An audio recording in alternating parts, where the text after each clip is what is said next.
కారణాలు అట్లున్నాయి.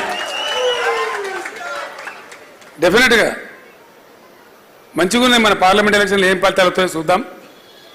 ఇవాళ మిత్రుడు నవీన్ రెడ్డి గెలిచిండు. గింత సప్ప కొడతారు సప్పట్లు. నవీన్ రెడ్డి గెలిచిండు. మహబూబ్నగర్ జిల్లా నాయకులందరూ కూడా నేను ధన్యవాదాలు తెలియజేస్తా ఉన్నా. పట్టుబట్టి జట్టు కట్టి బ్రహ్మాండమైన విజయం చేకూర్చిన పార్టీకి. ఇంకొక ఎమ్మెల్సీ కూడా పెద్ద హీరోయిక్ గెలుపు గెలవబోతున్నాడు, రాకేష్ రెడ్డి. ఆ రిజల్ట్ డిక్లేర్ అయిపోయింది. అది ఎవరిని అడిగిన చెప్తున్నా, మీ వాడు ఫస్ట్ కౌంట్లోకి వెళ్తాడు సార్. లోకమంతా ఒకటే పాట, అది గెలుస్తాం. ఇక నడమల పార్లమెంట్లో ఏమవుతుందో చూద్దాం.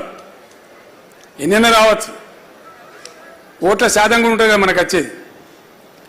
ఒకడు మనకు 11 వస్తాయని చెప్పిండు, ఇంకోటి 1 వస్తుందని చెప్పిండు, ఇంకోటి 2 నుంచి 4 వస్తాయి అన్నాడు.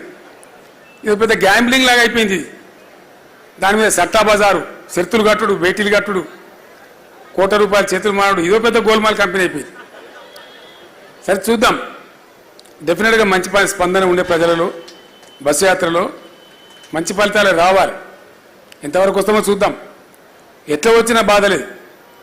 మనకు 11 అయితే పెద్ద పొంగి చేసేది లేదు, 2, 3 అయితే కుంగిపోయేది లేదు. ఎట్లా వచ్చినా పరిస్థితి ఎట్లా ఉన్నా తెలంగాణ రక్షణ కవచం బీఆర్ఎస్. ఈ రాజకీయ ఫలితాలు వస్తూ ఉంటాయి, పోతూ ఉంటాయి. మహబూబ్నగర్లో గెలిచినాం మనం.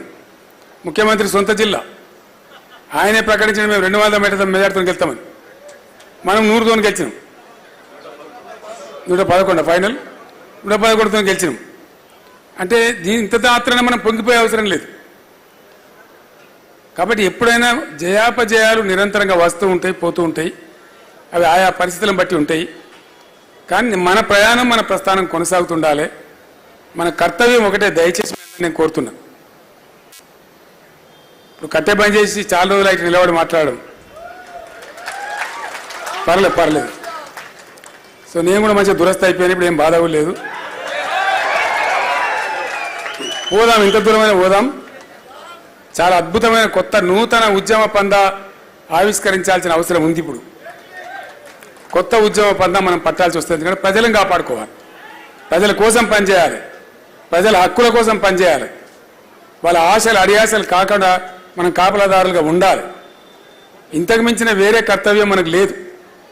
తెలంగాణ ప్రజల ప్రయోజనాల పరిరక్షణనే బీఆర్ఎస్ ప్రథమ కర్తవ్యం. దయచేసి రాజకీయ ఫలితాలు మిగతా వాటితోనే ఆగమాగం కాకుండా, వాటి కోసం పిచ్చి పిచ్చి కాకుండా బ్రహ్మాండమైన ఉజ్వలమైన భవిష్యత్తు ఉంటుంది మనకు. భవిష్యత్తు మనకు కాదు, తెలంగాణ రాష్ట్రానికి ఉంటుంది, తెలంగాణ ప్రజలకు ఉంటుంది. వీళ్ళు చేసే తప్పులు మళ్ళీ సరిదిద్దాలి, మళ్ళీ మంచిగా చేయాలి. అది ఎవడో చేయడం ఎవరి నుంచి కాదు, లోతు తెలిసిన వాళ్ళు మనమే. కాబట్టి మన మీదనే ఆ కర్తవ్యం, బాధ్యత ఉంటుంది. కాబట్టి ఈ దశాబ్ది మనకు ఒక స్ఫూర్తి కావాలి. ఈ దశాబ్ది వేళ అందరికీ అన్నం పెడుతున్నారు కదా, పెడుతుండ్రా?